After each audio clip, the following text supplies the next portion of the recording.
Last lecture में part 2 में हम लोगों ने पढ़ा था मॉडर्न प्रोडक्शन सिस्टम पॉइंट 5।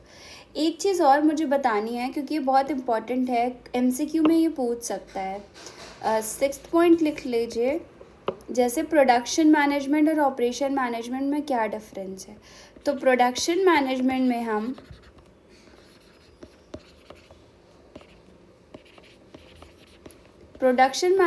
हम क्या करते हैं, गुड्स सप्लाई करते हैं, गुड्स प्रोड्यूस करते हैं, केवल गुड्स के कंसर्न की चीज़ें करते हैं।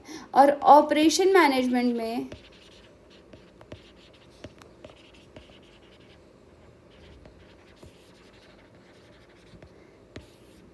हम लोग गुड्स और सर्विसेज दोनों करते हैं। तो ये चीज़ ध्यान रखना, एमसीक्यू में अगर प्रोडक्शन मैनेजमेंट का आता है तो फिर आपको गुड्स टिक करना होगा, और ऑपरेशन मैनेजमेंट में आता है तो गुड्स और सर्विसेज दोनों टिक करना होगा। अब आते हैं क्वेश्चन नंबर 7 पे। क्वेश्चन नंबर 7 जो इससे पूछा जाता है वो ये होता है, modern operation function, modern production and operation function.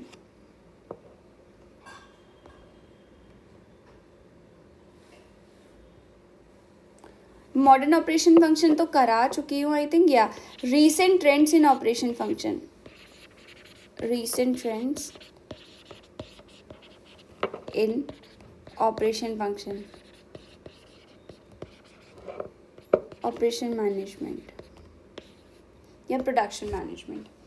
तो इसमें कुछ पॉइंट्स होते हैं जो कि बहुत इंपॉर्टेंट पॉइंट्स हैं, ये आपको याद रखने में, पॉइंट को समझाती चलती हूँ ताकि आपको पॉइंट्स याद करने में दिक्कत ना हो। यहाँ पे बस मैं पॉइंट्स लिख रही हूँ, इसका थ्योरेटिकल पार्ट चाहिए तो आप मुझे मैसेज कर सकते हो और मैं आपको इसका थ्योरेटिकल पार्ट डाल दूँगी। और बहुत इजी लैंग्वेज में वो पीडीएफ है, तो मैं उसी से पढ़ती थी तो मुझे कोई प्रॉब्लम नहीं होती थी पेपर देने में, तो आप भी उससे कर सकते हो।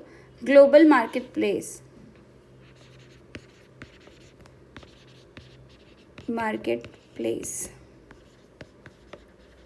ग्लोबल मार्केट प्लेस का मतलब ये होता है कि अब बिजनेस सिर्फ अपने देश तक लिमिटेड नहीं है, पूरी दुनिया एक बड़ा बाज़ार बन चुका है, एक मार्केट बन चुका है।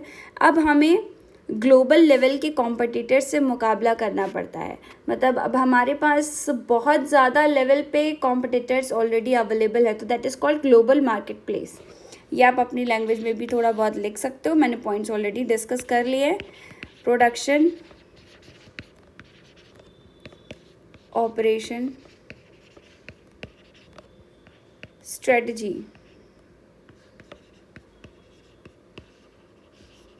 प्रोडक्शन ऑपरेशन एंड स्ट्रेटजी में क्या होता है कि ये कंपनी, सपोज़ एक कंपनी का मास्टर प्लान होता है जिसमें प्लानिंग होती है कि काम खर्चे में, मतलब जितना भी काम जो आप करवा रहे हो वो कम से कम खर्चे में बेस्ट प्रोड्यूस कैसे लेकर आए, that is called production operation strategy.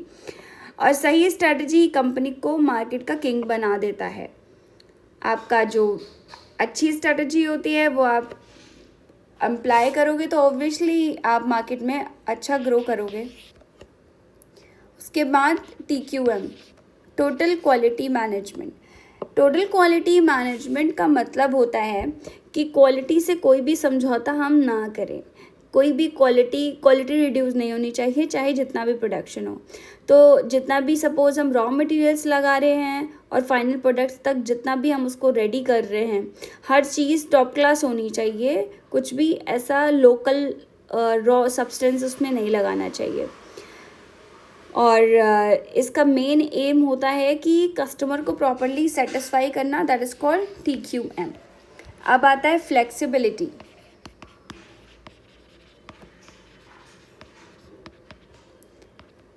Flexibility में देखो, मार्केट और कस्टमर्स, जैसे सपोज़ डिमांड बढ़ रही है तो मार्केट और कस्टमर्स जितने भी हैं वो उस हिसाब से, जैसे डिमांड होती है उस हिसाब से ढल जाते हैं, एडजस्ट कर लेते हैं, दैट इज़ कॉल्ड फ्लेक्सिबिलिटी।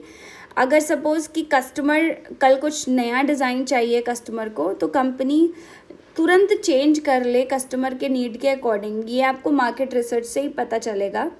तो दैट इज़ कॉल्ड फ्लेक्सिबिलिटी। जो मान लो बदलाव के साथ साथ नहीं बदलता है या जो भी चेंज नहीं हो रहा है, मतलब सपोज़ कोई आपका ऑर्गेनाइजेशन है, उस ऑर्गेनाइजेशन में कोई भी चेंज नहीं हो रहा है, तो दैट इज़ कॉल्ड कि आप रिजिड हो गए हो, आप फ्लेक्सिबल नहीं हो, ठीक है। तो फिर वो ऑर्गेनाइजेशन आपका पीछे छूट जाता है, फिर वो ज़्यादा नहीं चल पाता है। आता है टाइम रिडक्शन।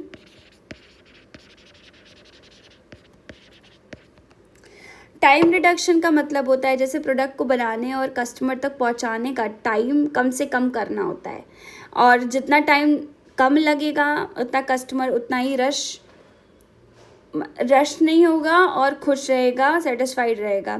फालतू का जितना भी टाइम है वो वेस्ट नहीं होगा और बिल्कुल टारगेटेड रहेगा और जल्दी काम कंप्लीट हो जाएगा और जल्दी प्रोडक्ट उनको डिलीवर भी हो जाएगा। टेक्नोलॉजी, ये एक मेन पार्ट होता है जो भी आपके रिसेंट ट्रेंड्स जो चेंज हो रहे हैं उसमें। टेक्नोलॉजी के बिना तो आप अच्छा प्रोडक्शन कर ही नहीं सकते। तो प्रोडक्शन में जो भी प्रोडक्शन है उसमें लेटेस्ट मशीन्स और आपका रोबोट्स और आपका सॉफ्टवेयर ये सब यूज़ करना होगा। ऑटोमेशन मीन सपोज आप कोई भी चीज़ ऑटोमाइज कर रहे हो तो ऑटोमेशन की वजह से अब काम स्मार्ट तरीके से आप कर सकते हो। इससे मतलब इससे जितने भी गलती होने के चांसेस है जो आप ह्यूमन एरर करते हो वो नहीं होगा टेक्नोलॉजी के थ्रू।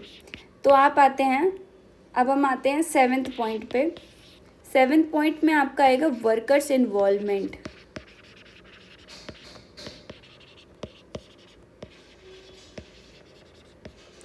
वर्कर्स इन्वॉल्वमेंट में हम ये देखेंगे कि सिर्फ जैसे बड़े मैनेजर्स ही नहीं बल्कि जैसे ग्राउंड फ्लोर के जितने भी वर्कर्स होते हैं, ठीक है, उनका इन्वॉल्वमेंट डिसीजन को लेने के लिए कितना ज़्यादा है, कितना वो इंडल्ज है हमारी कंपनी के वर्क में और कितना अपनापन फील कर रहे हैं वो कि काम अच्छा होगा, ये प्रोडक्शन अच्छा होगा। तो that is called workers involvement.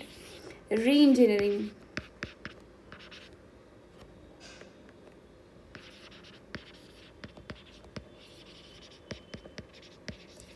री इंजीनियरिंग का मतलब ये होता है पुराने और घिसे पिटे जैसे कुछ तरीकों को पहले तो उनको हटा दो, रिप्लेस कर दो, री इंजीनियर करो पूरा प्रोसेस को नई तरीके से। जो भी नया टेक्नोलॉजी आया है उसको अच्छे से फुल स्पीड में उसको ऑप्टिमाइज़ करो फ्लेक्सिबल तरीके से। तो ये सारे पॉइंट्स री इंजीनियरिंग में आप लिख सकते हो फ्लेक्सिबल तरीके से ताकि टाइम रिड्यूस हो और टेक्नोलॉजी का इन्वॉल्वमेंट ले सकते हो। दैट इज़ कॉल्ड री इंजीनियरिंग।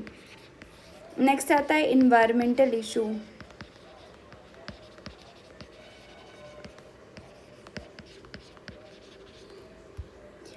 जैसे आप फैक्ट्रीज़ होती है तो फैक्ट्रीज़ को ऐसे चलाना कि पोल्यूशन ना हो और नेचर सेफ भी हो वो फैक्ट्री, और इको फ्रेंडली प्रोडक्ट्स बनाना और वेस्ट मटेरियल को रिसाइकिल भी करना होता है।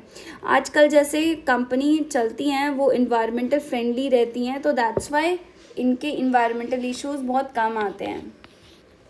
Corporate downsizing,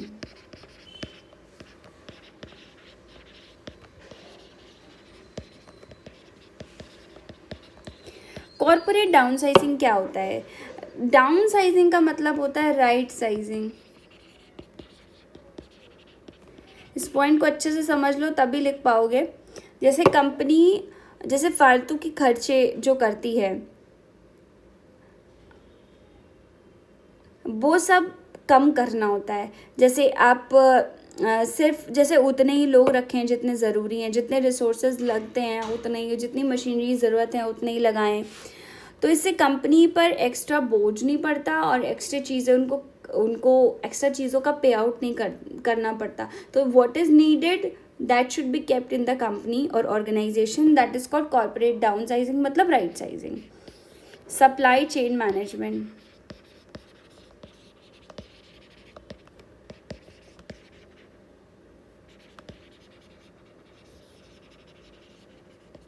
supply chain management में क्या होता है? जैसे सपोज़ आपका जैसे रॉ मटेरियल है वो ख़रीदने के चक्कर में जैसे कस्टमर घर तक पहुंच रहा है, या तो वो मतलब आपने कहीं कोई एरिया नहीं बना के रखा है जिसमें आप कस्टमर को आप वहाँ से प्रोवाइड कर सकें। और उसे मान लो रॉ मटेरियल चाहिए, तो जैसे सप्लाई, ट्रांसपोर्टर और डीलर के बीच में एक कोऑर्डिनेशन भी बनाना होना चाहिए कि एक कोऑर्डिनेशन है तीनों के बीच में, वो आराम से काम कर पा रहे हैं, सही माल सही वक्त पे और सही प्लेस पे सही टाइम पे सही प्राइस पे आपको प्रोवाइड कराना होता है और पहुंचाना होता है वहाँ तक। That is called supply chain management.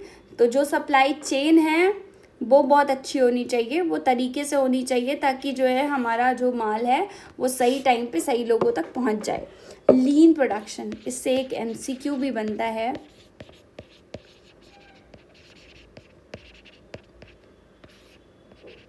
इससे एक MCQ बनता है, जैसे कम से कम जो भी आपका रिसोर्सेज हैं, ये पैसा है, ये टाइम मटेरियल है, ये टाइम है, इसमें ज़्यादा से ज़्यादा आउटपुट निकालना। That is called lean production. कम से कम रिसोर्सेज में ज़्यादा आउटपुट निकालना, किसी भी तरीके की कोई भी वेस्टेज ना करना, ठीक है, वेस्टेज को पूरी तरीके से अवॉइड करना और जितना भी कम खर्चे में बेस्ट प्रोडक्ट को तैयार करना। That is called lean production. तो हम इसको लीन प्रोडक्शन कहते हैं। सारे पॉइंट्स आई होप आपको क्लियर हो गए होंगे कि recent trends in operation management कैसे होता है। तो यहाँ पे आप चैप्टर पूरा का पूरा कवर हो चुका है। आप चाहो तो मुझे बता देना कि आपको अगर चाहिए आपका PDF जो भी इजी लैंग्वेज में दिया हुआ है वो मैं आपको टैग कर दूँगी।